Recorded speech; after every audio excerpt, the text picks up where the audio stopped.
Hello, everybody. Clay here. Today, we are going to talk about fighting apathy and cynicism in business and in life. And I even have a tie in to collecting with Pokemon cards, and Magic, or sports cards. Why am I holding this? Because we're talking about fighting things. That's why. Pop quiz. What is this tool called, by the way? Wrong. You're wrong. Wait, no, I'll give you a second to answer. Okay, go ahead and answer. Wrong. You're wrong. You said hatchet. I got you. It's not a hatchet. This is a camp axe. There's a difference. Look it up. You just got learned something. You're welcome.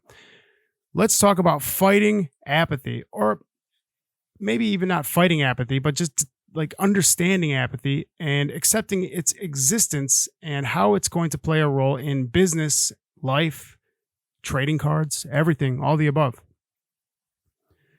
I can't remember who said it first, because this is not something that came out of the old noggin. This is not something that I made up, but I did hear somebody say it, and I wish I could remember because I would give them credit.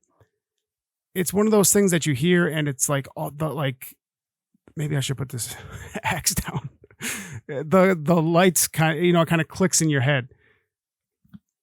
Of course, that's it. It all makes sense now. Of course, that's what it is. I had it all wrong. I was thinking the wrong way before. Now I get it. And the gist of that, I guess, nugget of knowledge was that in business, in life, in most things, you're going to be going up against people's apathy. You're not going to necessarily be going up against enemies, people who don't like you, who are trying to take you down. What you're going to be going up against is people's indifference. People just don't care about you. They don't care about your ideas. They're in their heads for the most part. They're walking along in life and they're thinking about an oil change. They have to get their cars oil changed or take it into the dealership next week. And how am I going to schedule that around the kids' soccer practice? And I have to get home and make dinner. And all of a sudden there's you and you're in their face and you're asking them to buy this pen. Or, I mean, we could even talk about this in the realm of dating. If you're a fella and you've had a hard time talking to women, this applies a lot to that too. Or we can even take it further, outside of the realm of dating and just talk about making friends. This applies to making friends too. When you're trying to approach a lady, and believe me, I'm coming from a place of knowledge and love. You're trying to fight through that apathy, and people talk about it. They talk about like the walls are up, right? You're trying to break down this person's walls, whether you're trying to sell them a pen or you're trying to sell them a subscription to your magazine or ask this beautiful girl for a date. It's not that they don't like you. It's not that they hate you or want to get away from you. It's just that they don't understand what's going on and they don't really care. You need to give them a reason to care. That's why the best business guys, like the best salesmen or sales ladies, but I guess, the relationships between women and men are a little bit different dynamic than between men and women. So I try to stick with what I know, and coming from the place of a guy, I know that the best guys in sales are usually really good at meeting girls, meeting women, because they know how to cut through that apathy. They know how to get right to the core of it. They know how to get people to open up and kind of be receptive to the information that they're telling them. One of the best ways to do that as a business person is to have a big picture, like a dream, a driving goal. I wrote it down here. A belief. That's what it is. A belief. You have something that you're working towards, and it's like, I believe that I can change the world because of X. I believe you should buy this car because of Y. And if you can get people to buy into that belief, you can really cut through their apathy pretty quickly. But this, like I said, applies to cards also. And I have to bring it back to cards because obviously this apparently is a channel about Pokemon cards. So we have to bring it back to that too. When it comes to apathy and especially cynicism in the Pokemon world, I see a lot of people cynical about when people start talking about, like, I just like collecting modern cards. There's a lot of cynicism that's borderline arrogant that I see when people start talking about that, where it's like, no, you don't like collecting modern cards. You're just stupid. Let me tell you what you do like collecting. And, sometimes for some reason, the people with those arguments, they just don't want to hear, like, I think your Charizard is ugly, bro. I think your WotC Shadowless Charizard for $500,000 doesn't look very good. I like Chonkachu. And people just are resistant to that idea. I understand scarcity and age and all that stuff and how it plays into collecting, but other people just need to be receptive and not so indifferent to the idea that maybe people think your Charizards are ugly.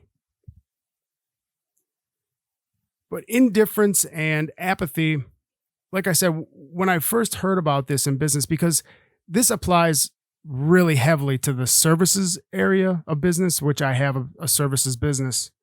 Holy cow. It's not so much retail, especially like if you have a brick and mortar store, you don't encounter as much apathy. You have to remember, like, when people come into your store, they're on your turf. They've gone out of their way. They've taken time out of their day to come into your store to look over the things that you are selling. So they've done half of the work for you. They've already broken down that apathetic wall when they walked into your store.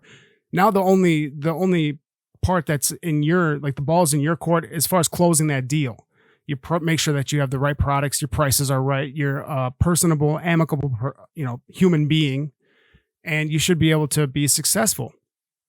But when it comes to services and you have like kind of an esoteric service, maybe, or I don't know, maybe even if you have like a normal service like cleaning houses, you still need to, and you're trying to like pitch to clients, you still need to get through that apathetic wall. Especially if like clients aren't seeking you out and you're trying to cold call people, you're going to encounter a lot of resistance and apathy. And I've mentioned before my services-based business, it's been the case a lot of the times, is just trying to get people to buy into the vision, the picture, to understand the services and how it can help you. And the better that you get at getting through people's apathetic responses, the better you get at just interacting with people in general. Understanding that people like me, I understand people's apathetic response, but I still have that apathetic response when people come to me. Just because I know this information doesn't mean I'm above it. I get pitched people's business ideas all the time. And a lot of the times I have an apathetic response because, like everybody else, I'm up in the clouds. Like, I'm up in my head here thinking about oil changes and businesses and bank statements and checks and all this stuff, my kids, my wife, everything. And so when somebody comes to me and is like, hey man, I got this business idea, my initial response is, huh, what? What are you talking about? And the way you can cut through that in business, and I know it sounds kind of scummy, but it is a tried and true idea. You have to learn, how to tell people what you can do for them. And it doesn't have to be scummy. It doesn't have to be dirtbaggy, but understanding how to evaluate what drives a particular individual and pitch an idea directly to them and get them on board is what really greases the wheels in business. For example, people come to me with business ideas, like pitching me startups or trying to get me to come in as partner. And a lot of the times they miss the mark completely. People I've found usually come from a place of like, we're going to make so much money. This is how much money we'll make in the first year. Holy cow, can you believe it? Like, I have this business idea, man, we're going to be millionaires. And it's like, dude, that's not enough. First of all, money, I don't need that bad. I have money. And I don't need to be risking the money that I have on, you rolling the dice trying to make sure you could buy everybody a Lamborghini. The thing that keeps businesses going, the thing that makes sure that the business isn't out of business in a year, is partners, people in the business that have bought into a bigger goal, who have a dream, who have passion. That's the thing that when you're pitching a business or trying to find people to work with, you need people with bigger ideas, loftier senses of who they are and what their purpose is. a paycheck isn't enough. A paycheck is not going to sustain you through the hard dips in business. It's not going to sustain you over 20 years. It's not going to keep you happy. It's not going to make sure you're fulfilled. And so when people come to me with that, like, oh man, we're going to be able to, like, if you give me $10,000, I'll be able to make, turn it into a $50,000 business in under a year. It's like, my response to that is going to be apathy. Like, I don't care, bro. It's not what I'm looking for.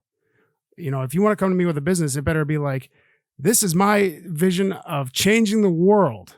Like, do you want to get in on this idea to change the world? It's like, okay, now we're talking, all right, pitch me your business. And I've heard, and believe me, I'm not some like big VC guy, but, just having friends in businesses locally and having a little bit of a presence in different business communities, people come to you with ideas. Apathy is kind of a common thing, but cynicism is one of those things that's a little bit harder to fight against. It does exist, and I find it existing a lot on YouTube, especially. And if I know I fall into the cynicism trap myself often, but if you find yourself falling into that whole like cynical mindset, I would advise doing your best to break out of it. It doesn't help anybody in business. It does not. Nobody wants to hang around with the cynic. Nobody wants to be friends with you. Nobody wants to do business with you. The cynic isn't usually the guy coming up with big, like, paradigm shifting ideas. The cynic is the guy in the corner tearing those paradigm shifting ideas down.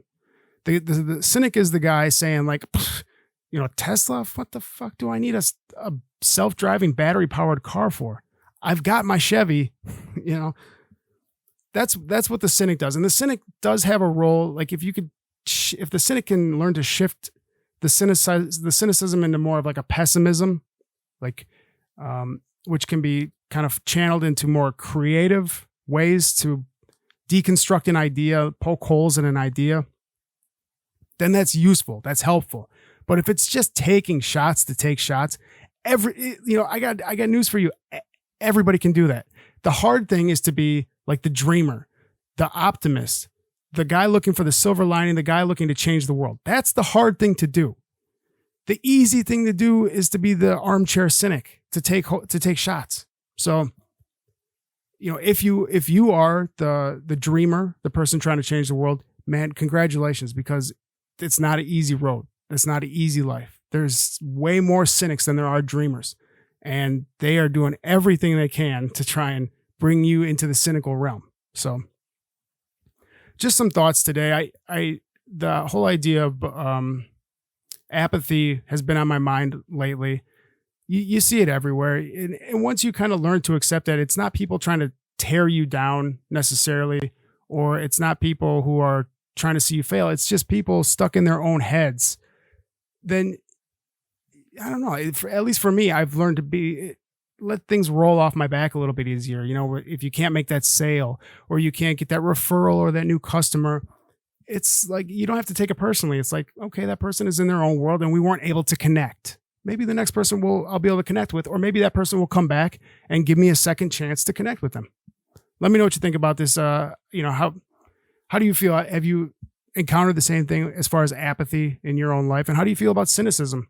It's a very, very popular mindset to be in these days. Being overly critical, being cynical about everything. You turn on YouTube and, you watch some of the really popular, maybe even like reaction channels who have millions and millions of subscribers, and they're funny. They're very comedic. They're entertaining to watch, but it's unadulterated cynicism run amok. And that can be poison to your mind if you don't know, that you're watching somebody be very, very cynical, and you don't have to adopt that personality yourself. You could still be the optimistic go-getter dreamer and enjoy watching some guy be goofy and cynical on the internet.